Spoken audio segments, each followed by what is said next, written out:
In this video, I'm going to show you how to customize Samsung toolbar on Samsung keyboard settings. So here, while using your Samsung phone messaging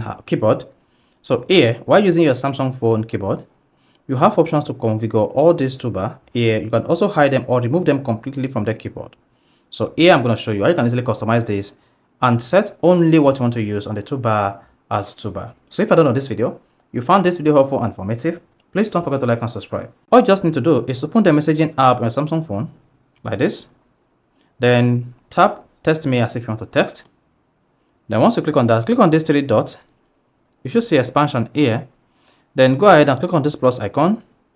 Once you selected plus icon, you'll be taken to where you can easily customize your Samsung phone keyboard toolbar. Then you can choose to remove all this from the toolbar.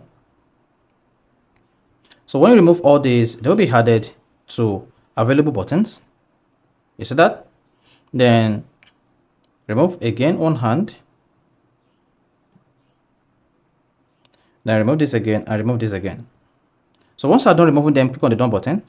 Now, once you come back to test here, you should see the toolbar disabled or removed. Now to add toolbar again, click on this three dots. Just add available buttons yourself or hit the reset button to remove your settings and restore it back to default. Then click on done. There you go.